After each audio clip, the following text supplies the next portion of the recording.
A chaotic finish in Los Angeles turned what should have been a controlled win into a survival test. The Indiana Fever walk away with a victory, but nothing about this performance feels clean, stable, or convincing. From the opening minutes, the rhythm of this game never truly settles.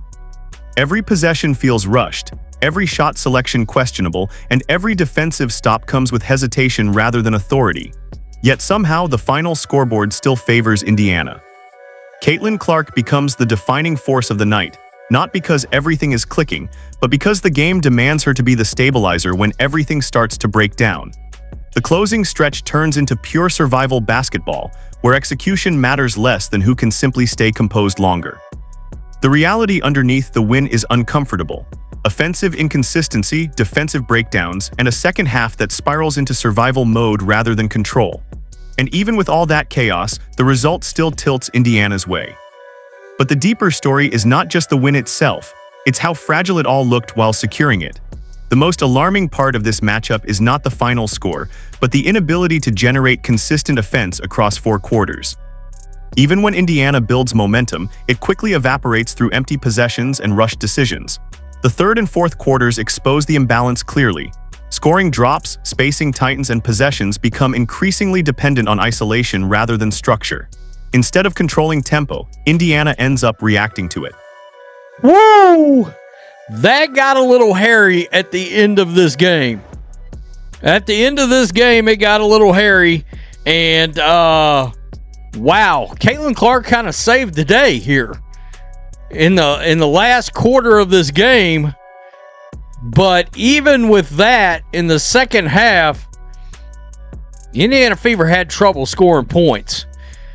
I mean, no doubt about it. They got a win, but the Sparks, they couldn't hit water if they fell out of a boat. And this wasn't some magnificent defensive effort. That stretch defines the core issue. Even in a win, the offensive rhythm collapses under pressure. The Sparks' defensive effort isn't the deciding factor, it's Indiana's inability to sustain execution that keeps the game closer than it should be. Clark's presence keeps the structure from completely falling apart, but even her influence becomes reactive rather than dominant. The supporting cast flashes moments of efficiency, yet those moments never string together into a stable run. This is where the larger concern emerges. Championship-level teams don't just survive scoring droughts, they prevent them. Indiana in this game does not. Instead, the game becomes a patchwork of isolated highlights surrounded by long stretches of stagnation. The win comes, but the offensive identity remains unresolved. As the game progresses, the physical toll becomes harder to ignore. Movement slows, shooting mechanics look less fluid, and even routine shots begin to drift off target. The concern is not just performance, it's sustainability. Clark's shooting struggles stand out, especially from deep range where rhythm never fully establishes itself. Whether fatigue, minor discomfort, or mechanical inconsistency is at play, the result is the same: hesitation in the perimeter game. Meanwhile, the physical condition of multiple players begins to surface in visible ways. Adjustments in movement, protective gear, and cautious footwork suggest that not everything is operating at full capacity. She still cannot find her three-point shot. I don't know what's going on. I think that's something that's consistent, in my opinion, with an injury of some sort. Whether it's lower body, whether it's a back, whatever it is. By the way, Lexi Hull now wearing a back brace. I was in the Ben Daniel podcast chat tonight. We were joking. They're going to end up having the whole team in a brace if we're not careful. 9 of 17, 1 of 7 from three-point range, 9 assists, 24 points for Caitlin Clark. That detail changes the interpretation of the entire game. What looks like inconsistency on the surface may actually be layers of accumulated strain affecting performance across the roster. Historically, elite guards who carry heavy offensive loads often experience these mid-season fluctuations. Even legends of the game have gone through stretches where shooting mechanics temporarily regress under physical pressure before stabilizing later in the season. The key question becomes whether this is a short-term dip or an early warning sign of deeper fatigue. Because when multiple contributors show physical limitations at the same time, team execution inevitably suffers. The final phase of the game is defined not by strategy, but by instability. Defensive possessions break down, offensive spacing collapses, and both teams begin trading mistakes rather than structured execution. Even though Indiana maintains the lead late, control is never fully established. Every possession feels like a coin flip rather than a designed outcome. Clark's late-game impact becomes the stabilizing factor that prevents a complete collapse. Clutch scoring and timely decision-making keep Indiana just ahead, but the margin for error disappears entirely. At the same time, the opposing offense benefits less from execution and more from chaotic possessions that turn into opportunistic scoring runs. The game becomes less about systems and more about who can survive disorder longer. She had 7 rebounds, 12 points. Monique Billings, 8 rebounds, 9 points in this ball game. And Kelsey Plum had 25 for the LA Sparks. Whoa.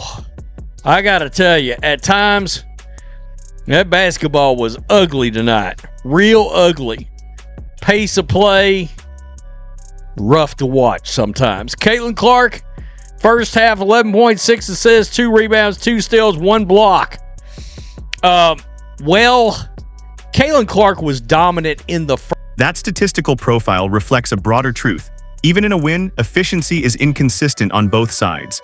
High-scoring totals exist, but they are built on volatility rather than control. Looking forward, this type of performance raises a critical question about long-term sustainability. Winning in this fashion works occasionally, but over a full season, reliance on late-game heroics and inconsistent spacing creates structural risk. If the offensive system does not stabilize, games like this will continue to appear closer than they should be. And eventually, that level of inconsistency becomes costly against elite opponents who don't self-destruct under pressure. This is a win on paper, but the performance underneath tells a more complicated story. Execution breaks down, rhythm disappears, and control is only partially maintained. Late-game heroics mask deeper structural issues that cannot be ignored. The difference between survival and dominance in games like this comes down to consistency, and that consistency is still not fully present. Yeah, got a little scary there at the end. Don't let anybody try to spin this, that this was some great defensive performance, because it was not. If they do, they are gaslighting you. They are absolutely gaslighting you. At one point, I saw the Sparks were 13 for 37 shooting the ball. Now, they scored a bunch of points in the last, 3 minutes of the game. That final stretch captures the frustration surrounding the performance, not because of effort, but because the game never fully stabilizes into control despite having the talent to do so. The question now is simple. Are these inconsistencies just part of an early season adjustment, or are they signs of a system that still hasn't fully clicked under pressure? That answer will define what comes next.